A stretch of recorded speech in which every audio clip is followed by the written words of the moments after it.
it's not just the Modi government that I'm seeing. I have seen Prime Minister Manmohan Singh's government too, because I'm quite a senior woman, you can say. When I started working back then during the UPA time, they set a target for India to become a developed country, and the target was 2043. But recently, IMF, what is IMF? International Monetary Fund, announced that India can become a 5 trillion economy by 2027. UPA, the communists at that time, set the target 5 trillion in 2047, whereas IMF says you can reach much faster, and it's only recent prediction, but our Honorable Prime Minister very modestly says by 2029 we will reach 5 trillion. But today, as we all speak here, do you know where India is in terms of gross domestic product? Your professor just now mentioned. We're in the 5th position. 5th position. But if you open today's papers and also perhaps even yesterday's papers, it's very clear. The two countries that are above us, Japan and Germany, are floundering. They will soon come down. India will go to the 3rd position. That's how beautifully India is growing. Now let me take you back to something interesting. Friends, this is history that you should remember. This is history that you should tell people, revel in the glory of how the country is growing. I remember in the year 1997, I was very young, and I picked up a magazine called the Time magazine. It's an international publication. On the front page was a cover story, and the cover story said, India, an epic story of wasted promise. What is India? India, an epic story of wasted promise. It seriously hurt me, and I read the whole story, and the story is this. At that point in time, all the South Asian countries, Japan, Singapore, Malaysia, Indonesia, all of them were growing very quickly, including Hong Kong. They were growing at double digits, but India was growing only in the single digit. So they compared, and they said, India is not, it's an epic story of wasted promise. When I dug a little deeper, it happened because of two things. All those countries, what did they do? They capitalized on one wave. What was the wave? The wave was urbanization. Remember those days? There are 4 phenomena that were going on, because you are all educated and I can tell you that. Globalization, industrialization, urbanization, motorization. All these things came like quadruplets, born like 4 children, and they were impacting one another. So globalization gave a lot of industrialization. So people started sharing, resources. So at that time, these countries capitalized on urbanization. They said when people are migrating from rural areas, let's build good cities. So these countries started building good cities. But India never bothered. I'm talking about when? 1980s. It was not building anything. So obviously, India lost out to this beautiful wave called urbanization. The second important thing that happened was these countries were so smart. They picked up people like you, started training them in manufacturing. They put them onto the manufacturing wheel. Everybody was trained. India lost the bus. Why did India lose the bus? In fact, if I have to say, which you can again categorically tell the world, India lost the 3rd industrial revolution. Unfortunate truth is India missed the bus of 3rd industrial revolution. Now when I say what is 3rd industrial revolution, my friends, it's about electronics. It's about electronic goods. It's about phones. It's about gadgets, computers, hardware. We missed the bus. You know why? Because the government at that point in time thought India is not good for manufacturing. India is not good for manufacturing. So let Taiwan manufacture, let Singapore manufacture, let Japan manufacture, and we will take from them. So it just turned that they started manufacturing and we started buying from them. So paradoxically, instead of manufacturing, we became a marketplace. We actually started buying from them. So we missed the whole game.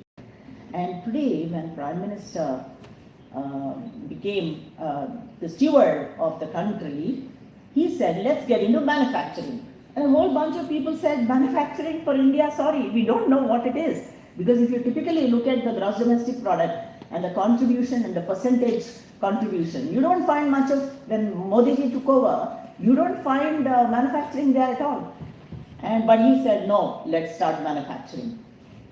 Today, my friends, you know what are we manufacturing? We are manufacturing aircrafts.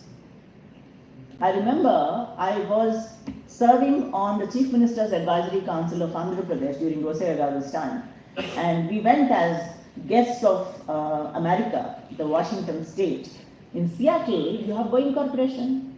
So Boeing Corporation was building the biggest aircraft called the Dreamliner. Heard of Dreamliner? It was building at that time. It wasn't built and given to any country. It was being built. So when I had the privilege as a woman member to actually get into the simulator of the Dreamliner, I asked one technical question. Looks so complicated. How many components? 3 million components. Can you visualize 3 million, 30 lakh components in a aircraft? So they were practicing what we call as a world-class manufacturing practices. So obviously 0 defect, 6 sigma, everything was being done. So obviously we have very, very good ones. Imagine India doing it. We are building aircrafts. We are not only building aircrafts, we are building aircraft carriers. We are making satellites. We build industrial estates. It's just unbelievable what we are doing. Recently, a naval officer was sitting next to me. So I introduced myself, she introduced herself, and I asked her, what do you do, ma'am, in Navy? She said, I build submarines. Will you clap for that?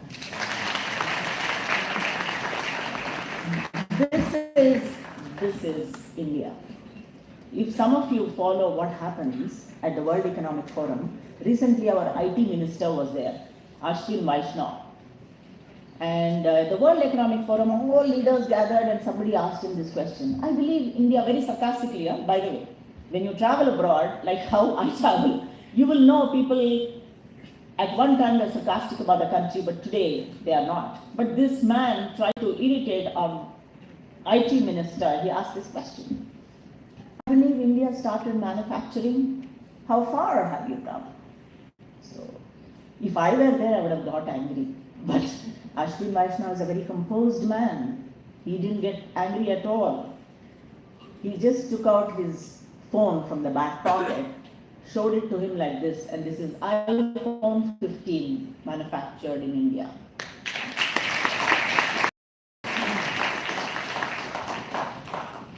Today, if you have to know what India is doing, you will be amazed.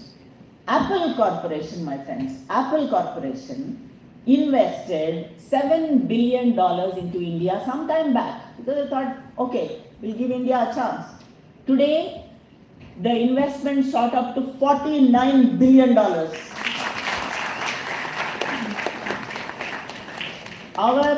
Our exports, IT and smartphone experts were at 9% some years back. Today they are at 40% exports from India. And because of India's performance, China is getting shaky. And you know what China started doing? It started a fake message saying that India's phones, they smell of curry. You know, Indian curry is spicy curry, right? So it's Indian phones might smell of, their spicy curry. Just, it shows how shaky they are. So today we are reveling the glory of what's happening to the country. Now, let me also quickly tell you why we are enjoying this. When Prime Minister became the leader of the country, the growth of the country was, we were at position 11. He brought it to number 5. How do you think he did it? So typically, our country used to be divided on religion, caste, and multiple things, right? So everybody played on that. Everybody preyed on that. They said India has got multiple religions, castes, put one against the other, all those things. But Prime Minister did not do that. He said there are only 4 castes for us. One is women, youth, farmers and the poor. That's all. He segregated them into just 4. He said we don't have all those castes, whoever is talking. Only 4. Women, youth, farmers and the poor. And just quickly I'll tell you what he has done for women. So women, he understood. I don't know how many of you know. Do you know what is the sex ratio today in India? Anyone?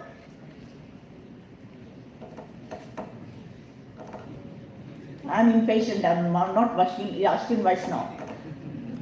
Anyone who knows the sex ratio? What is sex ratio? Girls versus boys, right? You know how India was when Prime Minister took over? We had 931 girls, 2,000 boys. And whenever there is an imbalance, it's proof that the country is not growing. So what did he do, Prime Minister?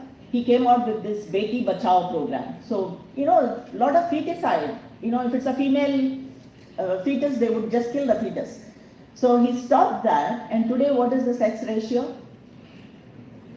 1031 girls to 1,000 boys. He has ensured girls survive. He is ensuring that girls study and come up. I don't know how many of you know, for those in technology area, I was told that you are studying for the technology degree. You should know that Indian girls are leading the world in STEM studies. What are STEM studies? Science, technology, engineering, mathematics.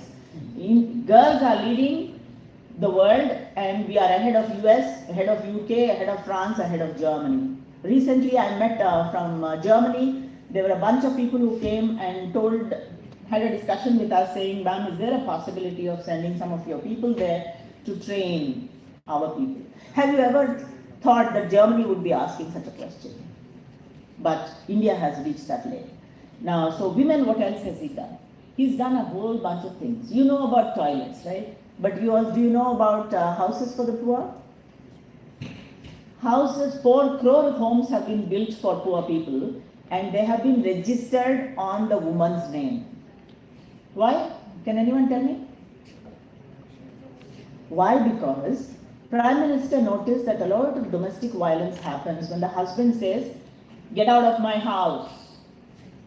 So the minute it is registered on her name, husband will not throw her out of the house. So domestic violence has come down, and a lot of peace has been restored in the country after this particular thing has happened. So he's done phenomenally well. Now coming to what he's done for the youth. Is there a class they have to attend? So for the youth, Prime Minister has done something very interesting.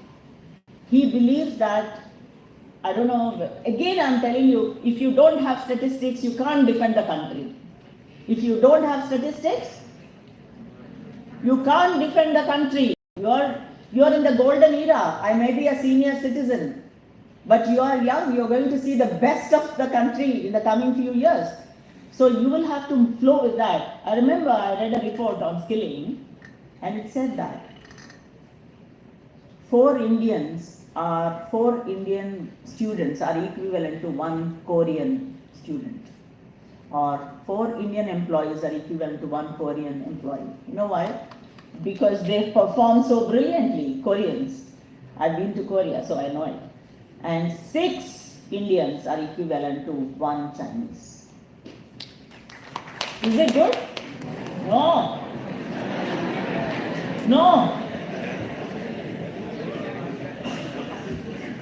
Prime Minister is trying to change that. So we have been inefficient. Prime Minister wants to address that. So he has trained people.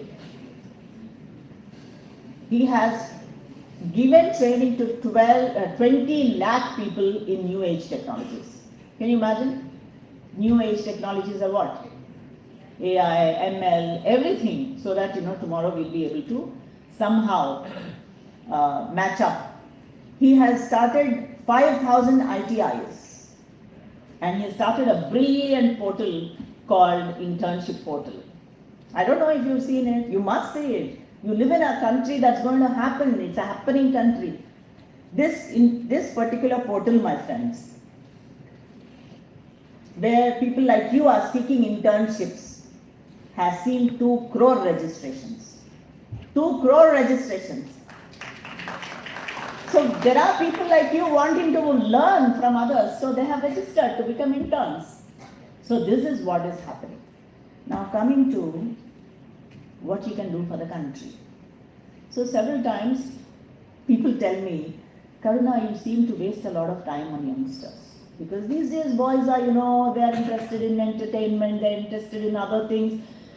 They are not interested in what is value giving for the country. So several times, in fact, just today in the morning when I said I was going to IFHE University, someone was, just go to a place where you will be found useful. But no, I have seen the best of youth. I have seen the best of young people, because I believe that today's youth is not what it was before. Today's youth have competence, they have commitment, and they have concern. I'll give you a couple of examples. I remember when I was, which country? I think it was in Ireland. I found a boy. He innovated and came out with a water bottle from where you can drink the water and you can eat the bottle too. So he was being interviewed by BBC and everybody was talking about him.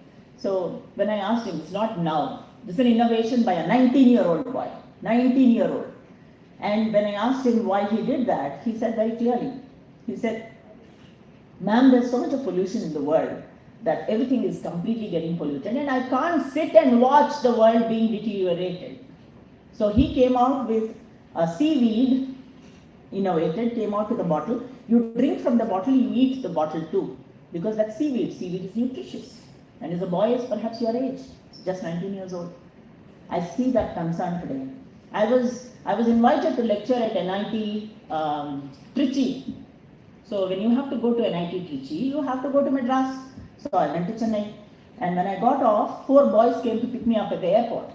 And all the 4 boys had long hair, they tied it in a ponytail. And so they came to pick me up. They looked really marvelous in long hair, ponytails. So the lady who was picking up the baggage along with me commented. She said, these days boys, you don't know what all they do. They're growing hair and, it was a sarcastic comment. So we all got into the, and I asked those boys, you look so smart. I mean, long hair, ponytail, maybe you have longer hair than me. And I said, is there a code? I mean, dress code, sometimes you wear same kind of clothes, and is there some? I said, no, man. We are growing our hair so that we can give to cancer patients. And if the hair is only this much, can you give to cancer patients?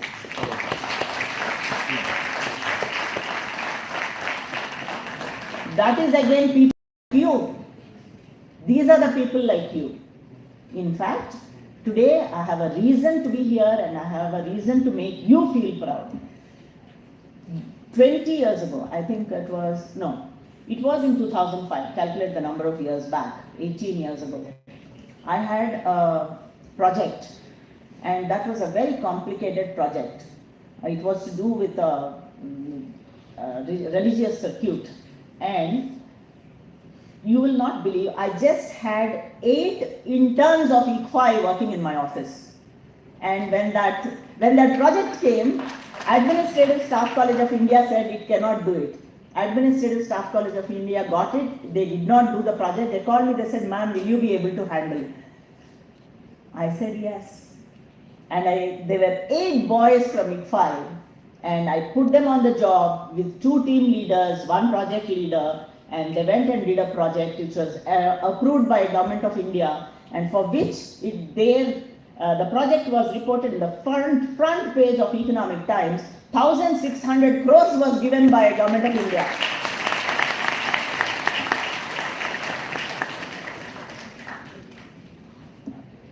I can give a whole bunch of examples. I don't have the time. I worked with people from ISD. I remember the boys when they came to my office.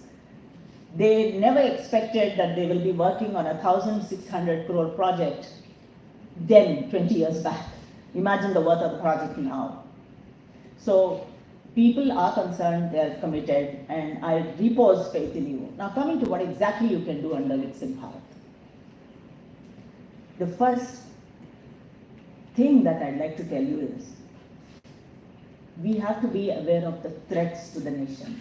Threats to the nation. Today, everybody is using artificial intelligence. They're using AI in such a way, as you know, AI is a double-edged sword. It can do good, it can harm you like anything. They're using AI to create deep fakes. Deep fake, not just a fake, deep fake. So, today Karuna is speaking to all of you in an auditorium praising Prime Minister. Someone can actually create, using AI, Karuna is abusing the Prime Minister. Absolutely. And people will believe it. So, as students, I suggest that you be alert to deepfakes. Please take that responsibility. Watch out if somebody is being maligned. It could be your neighbor, it could be your friend, it could be anyone, or it could be a national leader. Keep your eyes open. This is the least that you can do for the country. The second thing is enormous amount of cybercrime. You wouldn't even want to know what's happening in the cyberspace. Seriously. I know the details, I work with the police force. Horrible things are happening. I suggest you keep your eyes open. Do not become victims of crime. Do not do anything that will jeopardize your life too, because the minute you're caught, anything can go wrong. What is cybercrime? A simple thing. A small prank can be cybercrime. They can just haul you up and put you behind bars. Be aware of what's happening in the cyberspace. Be responsible citizens. You know, sometime back, the database of AIIMS, the hospital, the most critical, fantastic hospital we have in Delhi, was compromised. What happens to the data? Railways was attacked. Because there are people, hackers all over the world. So in India, when I said, I inaugurated a course on ethical hacking, and I told them that ethical hacking, get into that. If you can learn the art, do it. You know, those hackers sitting in other countries are always a step ahead of us. We are learning, we are doing, they are a step ahead of us. We have to match their pace. We have to maybe exceed the pace. Learn that. Be very, very cautious, because it's not you, the whole country. If the country is compromised, will you be safe? I'm just asking you. If the country is compromised, will you be safe? Be very aware. The other thing that I feel we should do is, you know, countries like developed countries like America, UK and all that, I myself received so many fellowships from those countries. What do? They take you on fellowships, so show the best parts of the country to you. So when I went to America, I was shown the best federal departments, the best cities in the country, how transportation works, how they manage their human resources, how big data is managed by the environment department, everything. In India, we don't have those great fellowships. Think of something where you can bring people from outside, talk about what India is. You think on these lines. There are many things that students can start doing. The most important thing, kindly stop, if you can, the brain drain. Let's not allow people to leave the country. Country is doing phenomenally well.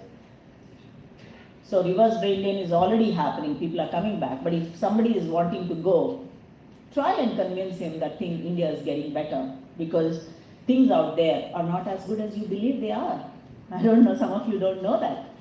Things are not as good as you believe they are outside. And in case you have no option but you have to go, leave the country for education or employment, become good ambassadors of the country. Represent India in a very good way. Don't look like, as the Vice Chancellor was saying, don't look like someone, who can spit on the roads, who can throw garbage on the streets. No. You become a role model.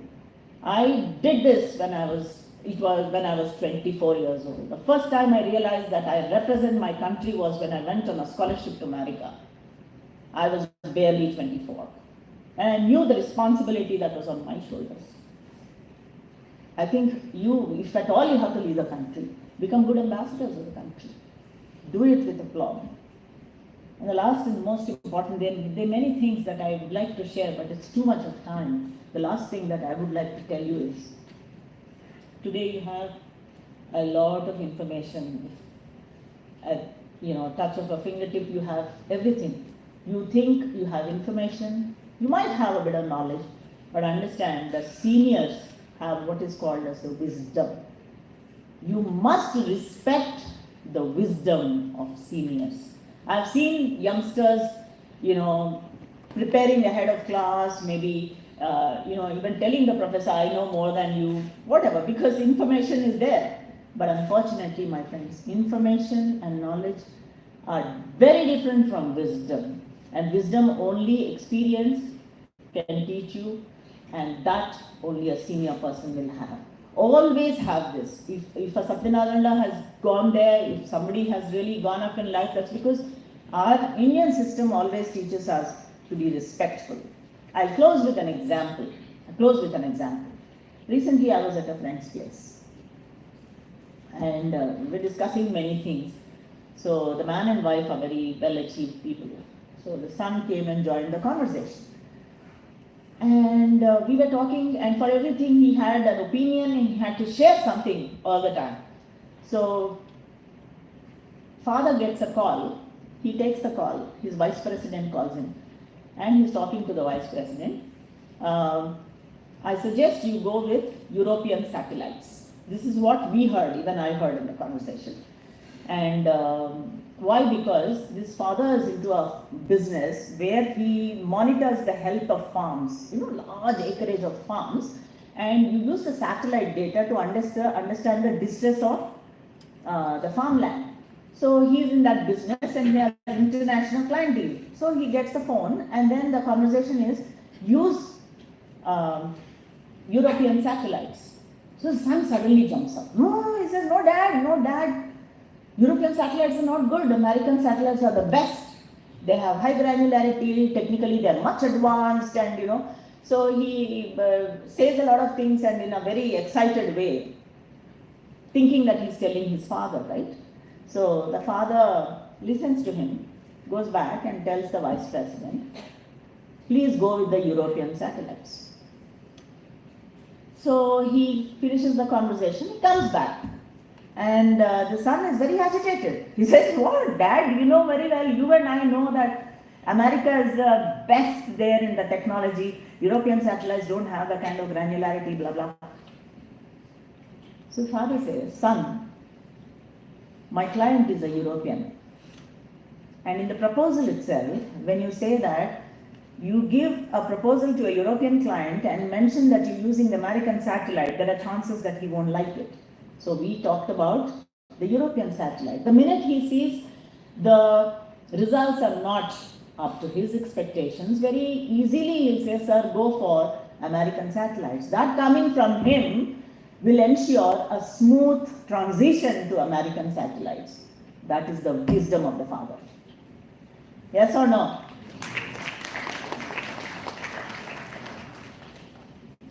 Again, as I said, thousands of examples I have. Don't jump and correct seniors. Please. A lot of wisdom. Be silent. Listen to senior citizens. They come with a lot of wisdom. They have lived their lives, and they are the knowledge bank that I saw. I look at them with enormous respect. Just if you saw how Japan went up like that economically, that's because Shinzo Abe, the premier of Japan, ensured that he deployed senior citizens and used the word every stage, every age. So everybody has to work. And that's the reason why I moved. Today you think a retired person cannot contribute to the world? He can. So that's what Prime Minister says, gig economy. So the youth, you have to work with the seniors.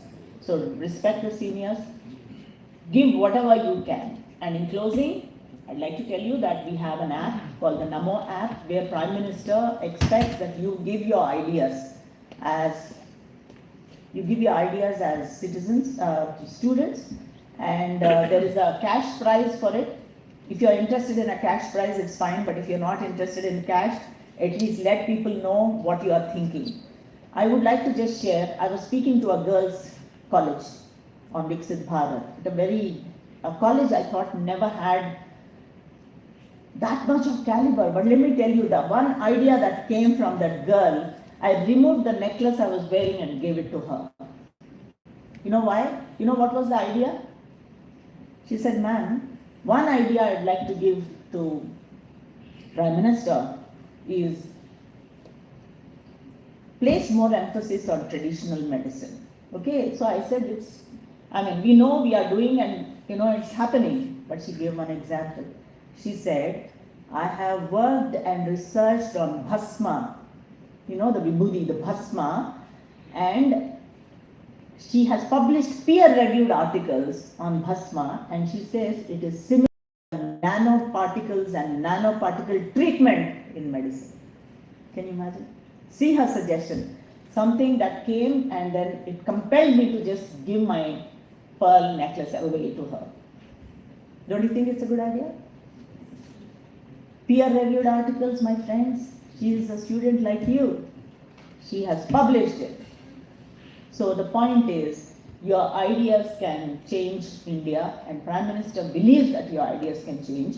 So now there is, once I leave, I will send a link. You can download the app and give your ideas, your name, everything will be recorded. You can give your idea for the country. It can be a simple thing, like someone said, entrepreneurship should be taught to students in college. Why wait to be 30, 35 to become an entrepreneur? Let them start young. So these are the ideas that Prime Minister wants. Okay. So with that, I'd like to close and wish you all the very best. You are the future of the country. So believe you are the future of the country. Take the responsibility on your shoulders. Stand straight and put India's head high up. God bless. Jai Bharat.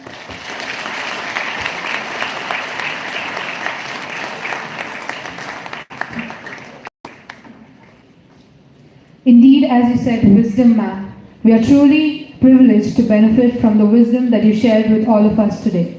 Let us give a huge round of applause for our ma'am. Now it is time to reflect on the deliberations so far, ask questions and seek clarifications, and engage with our distinguished speaker. Let us have our audience ask questions to our Honorable Vice Chancellor to moderate the question and answer session. Anyone with the questions can please raise a hand.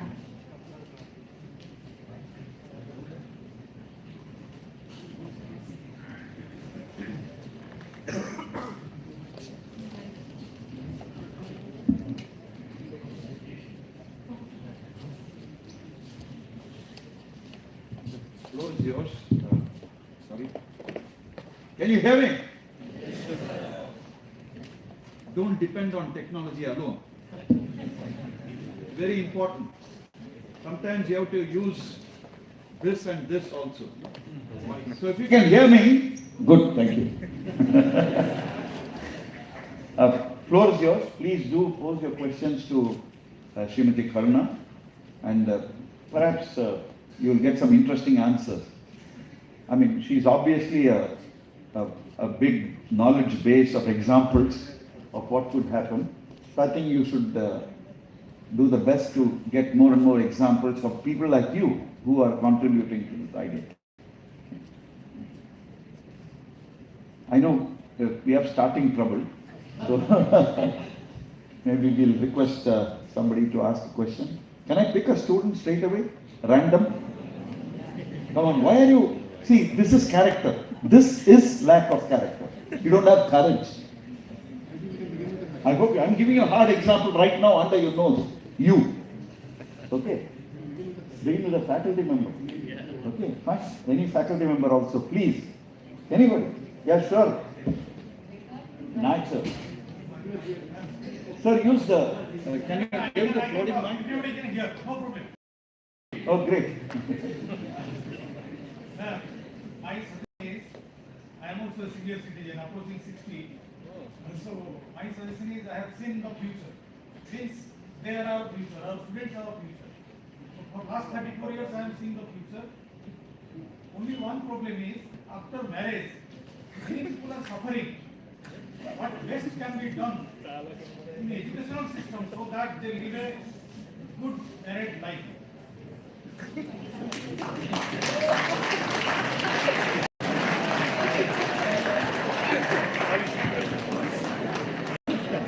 Naik sir, I hope you are not suffering, Naik sir.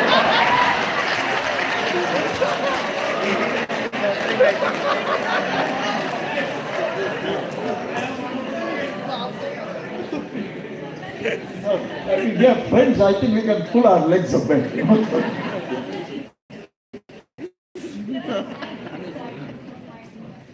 Use the mic. No, that's fine. Actually, I totally agree with it.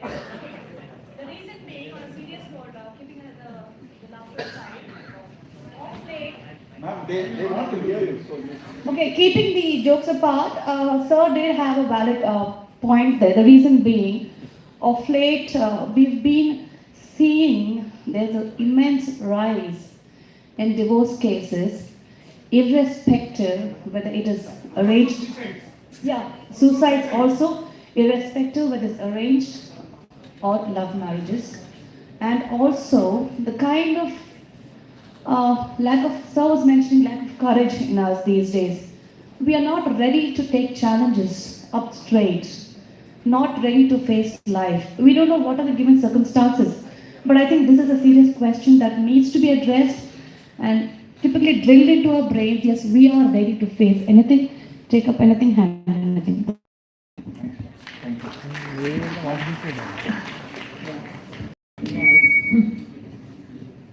It is. Is it on? Yeah, it is. It is an interesting question, and of course, contemporary problem, as I would say.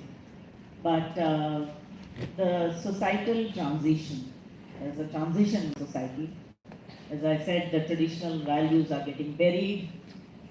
Joint families are not existing anymore. These are the things that are causing a problem. And independence, liberal thought, then financial independence, and all these things are happening at the same time. So I would say that it is not just the institution of marriage that's taken a beating, but the institution of working also has taken a beating. Today, I know how many people over lunch decide to jump from Microsoft to Facebook. I know how they're jumping. There's nothing called loyalty. Now, is it something that I can teach them? Can someone put them in a room and say, no, stay loyal, be with Microsoft, it will help you grow? No. There's a drastic change in the mindset, and it is influenced by peers around the world. Nobody is interested in reading anymore. They're interested in going with the flow of others' thoughts, etc. So in this scenario, even if I say, let's have a counselor that makes two people sit down and understand the institution of marriage, it's not working. I come from, my sister, younger sister is a very successful counselor. And she tells me that no amount of counseling helps. They've just decided to part ways. So the point is, there is a societal shift, and unless it starts at the home, and it starts in an educational institution where you actually do some things that matter in the long run. Sharing ideas, sharing values, sharing investments. Unless that happens, you see every day people are reading their own, they sit in one room but they're doing their own, they carry their own smartphones and they're looking at that. So if that is the level of communication, then things will, it's not just the marriage that is breaking. It is even everything, like you're not loyal. Like for instance, if somebody leaves this institution, where is the guarantee that you will speak highly of this institution? You know why? Because you have not invested in this institution. If you are invested emotionally, if you are invested in some way in the institution, you have contributed, let's say as students, you have taken the responsibility to completely modernize this particular area of the auditorium. You are invested in this institution. Tomorrow you will go out and then you will say that that institution is a great one because it gave you opportunity to do something, you did something. Today nobody is invested in relationships, invested in institutions. So that has to change, and it's done. No amount of counseling works. I have seen that, and I see it every day. So it's you have to do that. If you care for something, invest, stay invested. Ma'am, may I add a little bit, ma'am? Thank you for that answer, the correct answer. I'll answer it very briefly, ma'am. Very often young people who are just at the teenage are confused between infatuation and love, liking and love. It's very important for them to understand that love involves pain and suffering for the other. You cannot have love without pain and suffering. It's not possible. So don't fool yourself that you love somebody, because at your age, I'm talking about both sides, everything looks very, your switch goes on, like that. You have to be extra careful. And you often find people not being able to handle the emotional trauma of a separation. This is really, it shows character, it shows lack of character. So please be very, very careful. Check yourself, ask yourself who or what is in control of you every moment. Even in this 1 hour, I saw there are students where the mobile phone is in control of them at that time. I don't want to point to anybody, but I have seen, I'm also looking around. If a mobile phone is going to control you, you better watch out. Okay, please, thank you very much.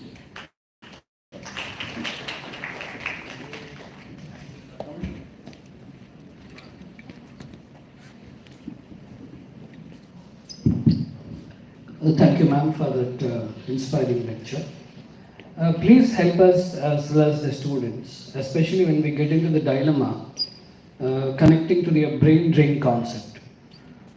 How do we become global contributors and yet retain that Shreyas or Yashas to India as a global contributor?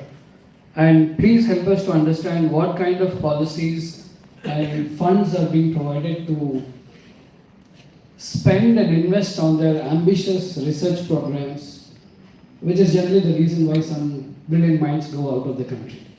So even though I'm in US, I'm in somewhere else, but how do I ensure that I'm giving that credit to India? I request you to please throw some light on it. How do we handle that? There might be some students who are interested in that. Thank you. Thank you for the question. It's a very important question. As far as the funding and all that is concerned, I myself have to check what has been allocated as of now. May not be anything actually.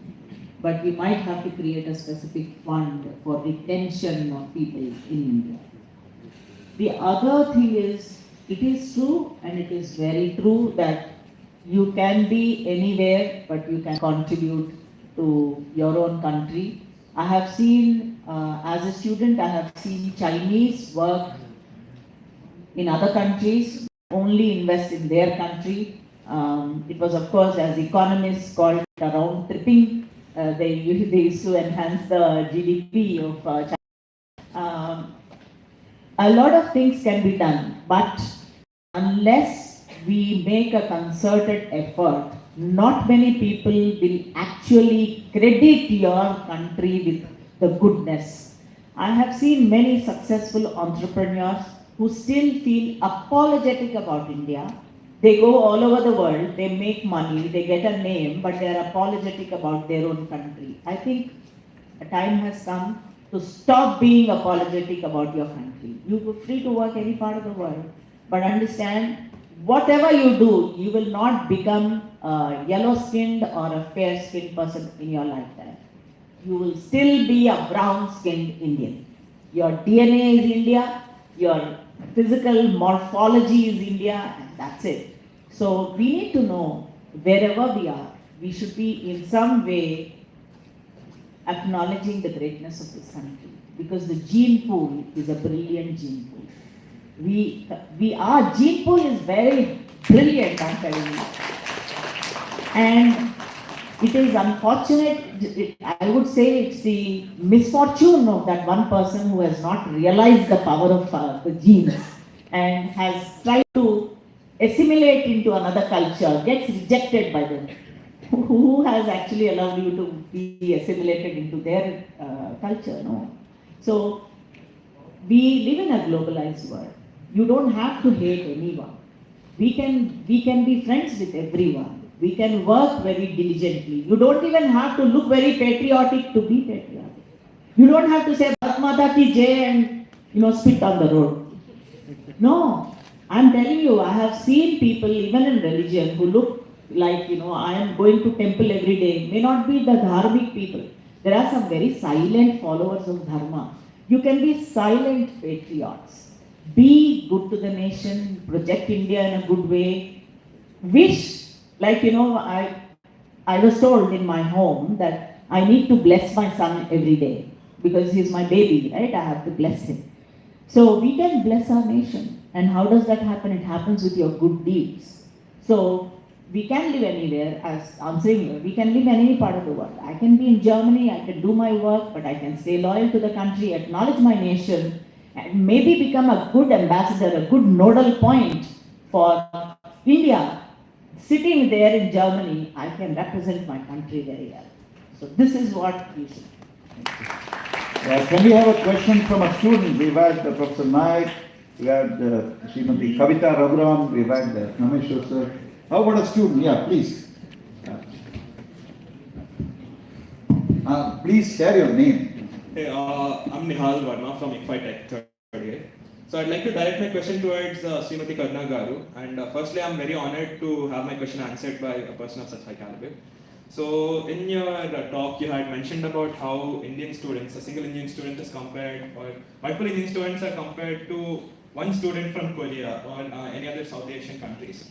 So here, I would like to ask you, what is the most difficult or the highest fence for us Indian students to climb to where we start catching up with them and then proceed to overtake them in any field, let it be technology or business, any field? What's the first most difficult step or the most highest fence for us to climb? Beautiful question. Really, this is, if you know this one thing that's going to really bridge the gap, as he put it so brilliantly. I have seen, we always have this discussion in my house. My brother always used to place a premium on IQ. He would say, she's brilliant. IQ and brilliance. But we have seen very average people performing better than her, let's say. An average person scales higher heights, and then the most brilliant person is not. What is the difference? The difference is discipline and action. If you don't, in India, the reason why we are down in the run is not because we are not smart. We are much smarter than all of them. It's just that we don't work. We don't apply what we know. We are not disciplined, and we don't have what is called, I recommend this book for all of you. It is called Deep Work. Deep work, my friends, is about, today, a lot of people tell me, ma'am, you give long interviews, nobody listens to all these things, tell in 2 seconds or tell in 2 minutes. So today's world is about shorts. But if you are living in the shorts, you will never grow to wear pants.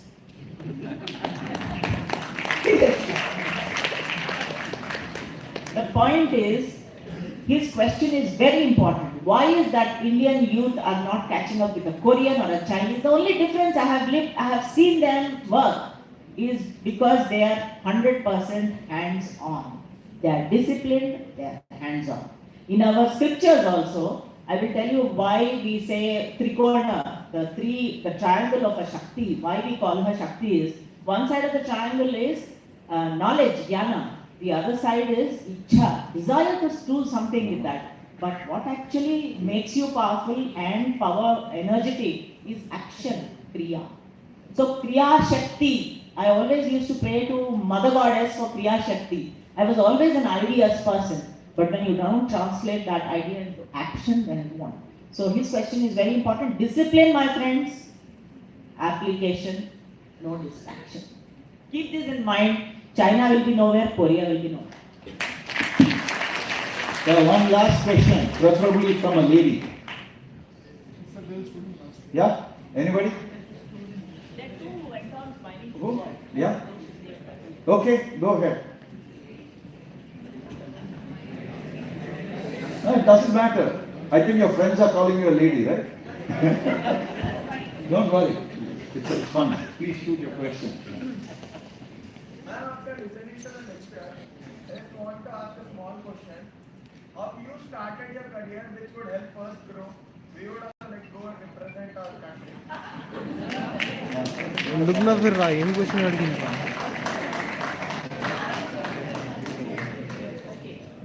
Okay, so lots of times people ask this question, what did you do and all that. So I just want to tell you only one thing. Everybody used to ask me what was your vision and all. Seriously, I never had a vision. I always thought whatever is the task at hand, I should excel. You get what I'm saying? Task at hand, do a good job of that. Excel there. It will pave way to many other things. That is one. The other is, I'm a possibility thinker and I'm a lateral thinker. So in the sense, if somebody, I remember I went to a workshop, like I have a child with disability. So many things go wrong in my life because the child is disabled. So people try to put you out in the corner, they try to irritate you, they try to humiliate you, they want to ask you what is your son studying. So a lot of things went wrong in my life. So what I went for a workshop just to understand how to train these kids. So when we were going into the workshop, they kept a lot of greeting cards outside. Most beautiful snowfall, beautiful forest, trees, seaside, and asked people to pick up and go inside. So I went a little late. All the best photographs were taken away. And what was there was a dark night and a red, moon or sun like that. It looked out of context. It looked like that. So everybody thought, no, it's not beautiful, it's not nice, whatever. So, but I picked it up. And wrote a story around it. And then told why that appealed to me. So the point I'm trying to convey is what others don't see, you have to see. What others don't see, you have to see.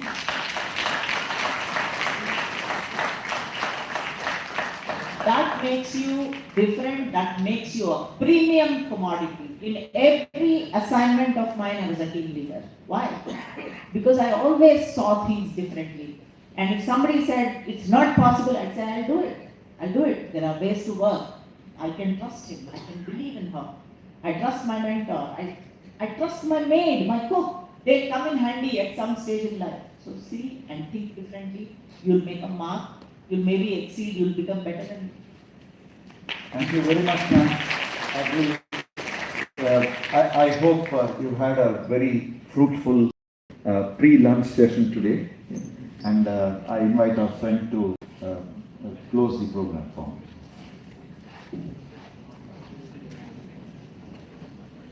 Thank you everyone, that was really awesome. Thank you so much ma'am for answering all our questions. I now request our Vice Chancellor to present a memento to our distinguished guests. And the members on the dais to please join the memento presentation.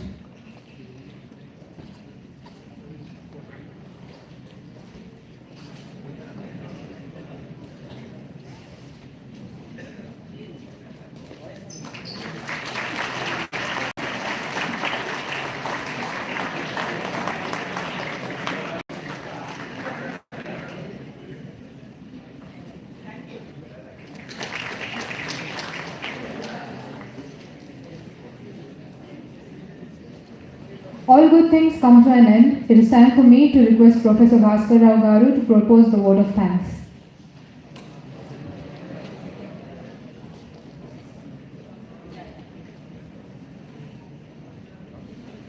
Well, friends,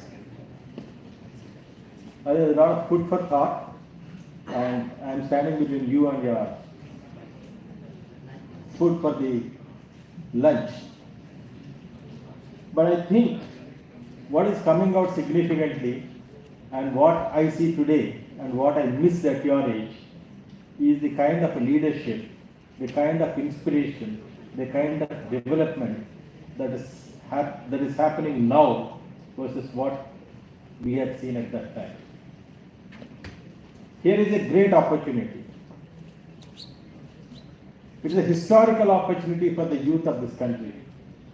And we are grateful to people like Karuna ma'am and distinguished speakers like her who are coming to various education institutions and inspiring our youth.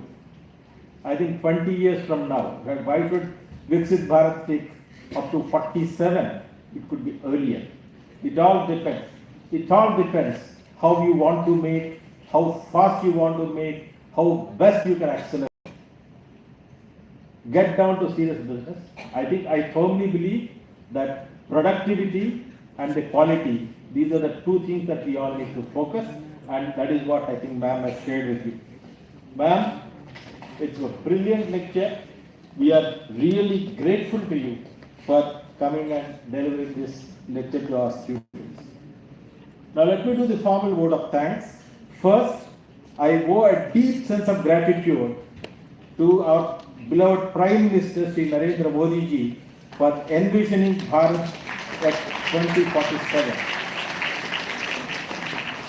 and engaging with academia and the students. The scale at which this is being implemented is unheard of in Indian history, and it's a manifestation of the commitment of leadership for Viksit Bharat at 2047. Next, I express my gratitude to Professor Jagdish Kumar, Chairman, and Professor Manish Joshi, Secretary of the University Grants Commission, for choosing IFHE Foundation for Higher Education as one of the institutions for hosting this program. Thank you very much, sirs, for your belief in us and for supporting us.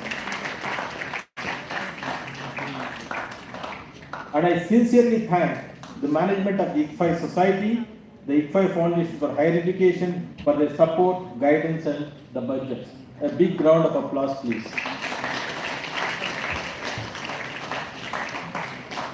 I thank Srimati Karuna Gopal Garu for consenting to be the speaker and delivering a very, very powerful session today. Ma'am, I am sure you have touched some of the hearts of the people here, and in the years to come, I am sure some bright sparks will definitely see.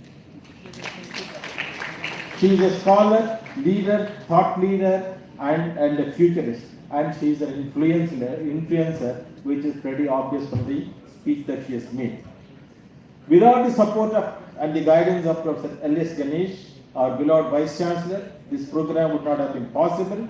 He has been a pillar of strength all through. Thank you very much, sir.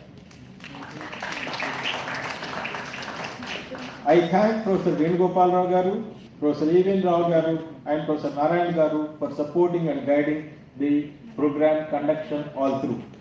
All of them helped comprehensively in planning and execution of this program. The support of Professor Sindhuja Menon and Professor Padmavati and other senior colleagues in the leadership team is acknowledged and appreciated. I thank each one of them profusely. I thank Professor Vijayalakshmi, our registrar, for expeditious processing of all the approvals and for facilitating this program. Thank Professor Sudhakar Garu and his team of colleagues who have helped us immensely in designing the promotion material, managing the social media, print and electronic media, and thank you all for your unstinted support. Thanks so much to Mr. Samad Norris and his team of administrative staff who have supported in executing today's event successfully. A big thanks to all of them. Thanks to Mr. Y.S. Reddy and his team in the IT department who have provided all the technical support. I thank all the directors, deans, associate deans, area heads, club in charges for their cooperation and support. Thank you all participants who are online from IFHE Hyderabad, Bangalore campus, IFHE Group constituent units, and IFHE Group other institutes in various parts of the country. Thank you all for your presence online. We profusely thank the students and the clubs who have supported this program, particularly those who are standing in front of you. Last but not the least, I profusely thank our student friends, the future of our beloved country, who have participated and benefited from the rich experience of our distinguished speaker and our Vice Chancellor and other dignitaries. We at IFHE do not merely make you graduates. We prepare you for the journey of your life. We prepare you for future leadership positions, future requirements of engineers, managers, advocates, scientists and entrepreneurs, and so on and so forth. We make you good citizens. As our Vice Chancellor said, apart from competency, character is very, very important, and this university believes in producing good citizens. Events such as this inspire you to achieve success. Thank you for being a part of this experience and success journey. If I miss anyone in expressing my gratitude, please forgive me. My sincere gratitude is for all those who have directly or indirectly helped us in being a part of Viksit Bharat 2047. Thank you all. God bless India. God bless IFHE. Jai Hind.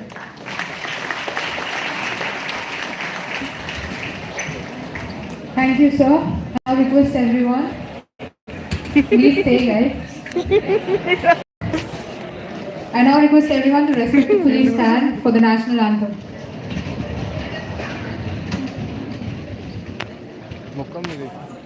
अरे जनगण मन अधिनायक जय हे